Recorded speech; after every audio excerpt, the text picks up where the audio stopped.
Good afternoon, listeners, and welcome to CinemaScope on KSFR 101.1 FM.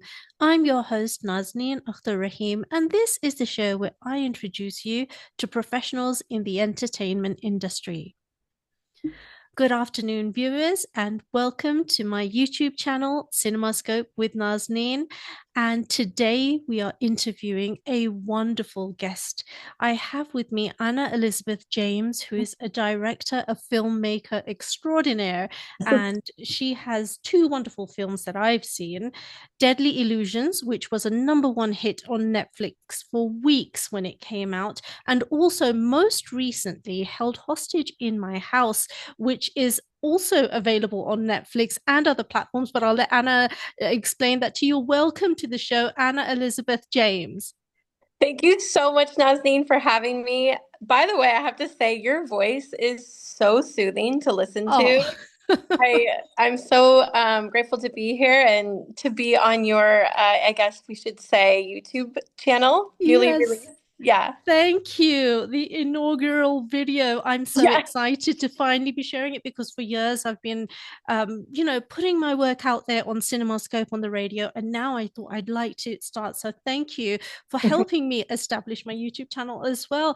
And I am just so excited to get into learning about what's been happening with you. We interviewed you when you had released Deadly Illusions, perhaps even before the release on Netflix, actually. And I remember how thrilled I was. Now, that film had stars in it, Kristen Davies, and who else was it? Dermot Dermot Mulroney. Mulroney and Yes, Greer Dermot Plummer. Mulroney. And it was a really good thriller, murder mystery, no, a mystery thriller, we should say. And also this new film that you've made, Held Hostage in My House, it's different, but I can totally see your style in there, your filmmaking style. And I absolutely love it. And I want to first commend you on the fact that you promote female leads, actresses, and the stories are centered around their lives. Absolutely love that. Thank you for going in that direction. Thank you so much for saying that. I really appreciate it. It's funny that you actually bring that up because I've been thinking about it a lot. I have an opportunity to work with some students in a sort of academia setting, and Mm-hmm. I was thinking about the word success and how one would define that as a filmmaker today, and what I would define as success. And just to go back for a second before we dive into all of this fun stuff we're Mm-hmm. going to get into, I originally decided to become a filmmaker, or I guess, cinema storyteller back when I was building my family. I was basically a stay-at-home mom flipping houses, and I just couldn't figure out what I wanted to do with my life. Like, I wanted to do something Mm-hmm. really challenging, and I kept toying with this idea of going into cinema, even though it just seemed daunting and impossible. And the thing that sort of really kicked me over and made me jump was the stats. Just across the board, I could not get it out of my head where we were in terms of the female gaze stories, Mm-hmm. who's behind the camera, the roles. I just felt like if I was to do something with my life, maybe, just maybe, I could just make a tiny little dent in that realm. So I say that because, there's a lot of things that I haven't done. I've never had a film released in theaters. Not I yet. yeah, Oh, that will happen soon. yeah. I've directed 5 films. Yay, that's amazing. Wow. But I also don't have an agent. There's so many things that if someone was to look at my resume, they would go, "Well, that's not a success." Like, in whatever version of success they define. Mm-hmm. But when I look at the work up to now, I feel very proud because you know, my initial reasoning for going in this path with my life was to build, these pathways for other women.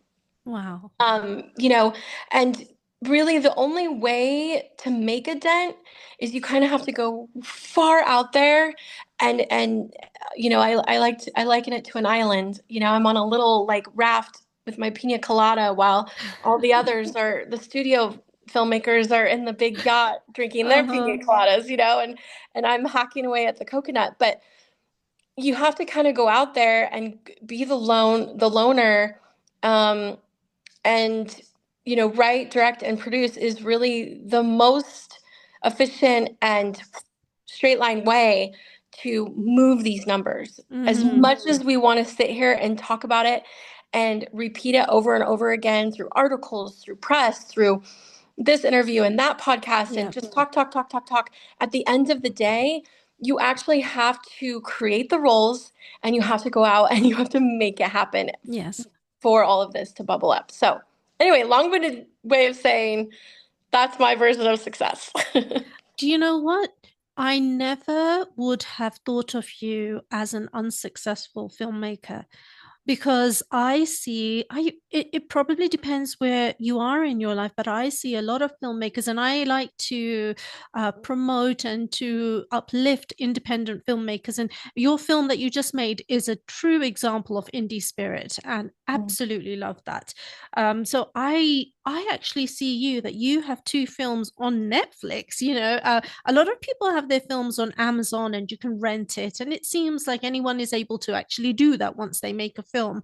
But for a platform like Netflix to select your film, and other TV, it's been on TV as well. So for them to take it, it shows something about you. I think you need to give yourself a lot more credibility. I see you as a highly successful woman. And actually, you mentioned your film hasn't been on the screen in theaters. Has it been in film festivals? Have any of your films been in film festivals?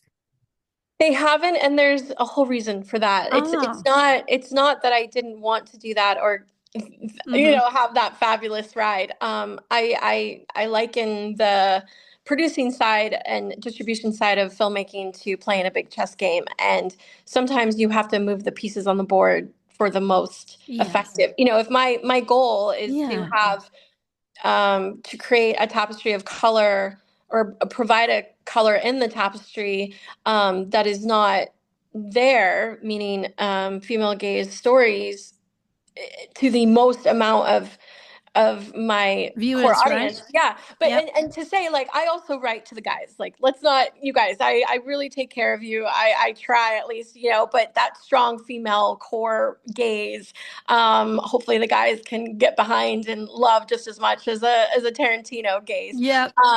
But with all that said, it's like Netflix, hello.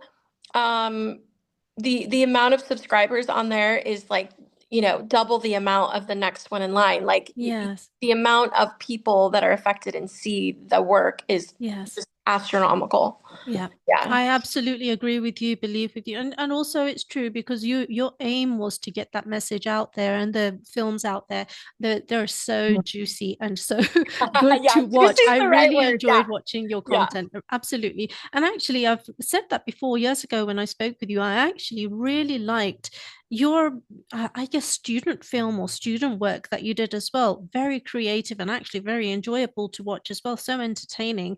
So you've always had that talent within you. I would love to have your film screen here in Albuquerque. Ooh. And not just one, maybe we can make it a double feature. Let's see if we can arrange for that to happen. You are an Uh, angel. I, Like, I don't know. We need, there needs to be more of you. If there's one oh, thing we do in this, your first YouTube channel, I feel just so honored to be the first one, because we need more of you. I was actually thinking it would be so fun to create a show where, just as like I don't know, I get these crazy ideas. Not that I'll uh-huh. execute this, but just like take movie reviews, or reviewers, and kind of like analyze, you know, not to hate on them, but usually the guy reviewers just don't get the female gaze stories. So Yes. they just like bombast it down, but then there's a similar story in a different realm from a different gaze, and they're just like, woo, and it would Yes. just be so fun to do. Like, I don't know if you do it on TikTok or something, but you you kind of make fun or tease Oh my goodness, to mock the those views. You know what? That doesn't sound like me, but I'll be happy to give it a try. I'm not on TikTok. I'm so averse to all these other Mm, distractions, I guess, I in know. life. I find it a distraction. I much rather just sit down and watch. I've been actually watching TV. I don't usually. Anna, you will be, I don't know if you will be impressed by this or surprised or what, but I don't actually watch very much TV or film. I am very targeted with what I watch and what the content that I consume. And I definitely choose to watch your content. It's something I'm happy to watch. And Mhm. I can understand there was one viewer, several viewers who viewed your latest film, but it is targeted to a different audience than those people who might not have seen it for what it is. And I see it for, you know what it reminded me of? It's so crazy. It's not. I just want viewers to know this. It's not actually like this, but what this is what it reminded me of. It reminded me of old shows like Murder She Wrote or Columbo, in the way that the mystery unraveled. It was genius. It was just brilliant. I just thought, oh, that's bringing me back to things that I enjoyed. Now this is really dating me, talking about all these shows, isn't it? But I also thought that it brought back sort of those I don't know, 2000s or 90s, whenever the film Scream came out, kind Mhm. of like there are multiple, because okay, let's tell the viewers a little bit about Held Hostage in My House. Amy Mhm. Smart plays the protagonist, the lead. Is her name Dawn? Mhm. Mhm. Dawn, and she has this very, I have to give a shout out, a very adorable child, Charlie Harrison Fox. Am I saying the correct name? Yes, I Mhm. absolutely adored the relationship that was shown in there, and I think being a mother myself, maybe that made me Mhm. adore it so much. But I think lots of people relate to that. And the beginning of the film sort of builds on their relationship, and how she's a single mom and she's trying to make an income by renting out her home that they have, her family home, which is this beautiful country cottage. I don't know where you located. It was a lovely location, just very serene. They're out there in their orchard picking fruits in the beginning, and then they're coming in, and it's just lovely. But it becomes a successful kind of like Airbnb, a rental property. But that is where trouble happens. And as people can probably get from the title of the film, Held Hostage in My House, that is exactly where things turn. But it's just what happens afterwards. Thankfully, she is saved by the quick thinking and um, uh, smarts of her child Charlie, who doesn't, who knows. I guess there's like that relationship where they can sense there's something wrong, which you did a very good job of conveying. And then we have this lovely mystery where I was saying, like Murder She Wrote or Columbo, where we have all of these suspects and trying to nail down who actually committed the crime. Mhm. And I could not, Anna, I have to give it to you. Mhm. I'm usually pretty good at guessing and think, picking up the hints and finding out who I didn't know. I could not have guessed the outcome. So it's a complete surprise. Well done. Yeah, yeah, yeah. Good. Oh, I just loved the way that you unraveled the story. I think it might be a good time for us to take a short break. But listeners and viewers, if you wouldn't mind, just stay with us and we'll be back with more from Anna Elizabeth James.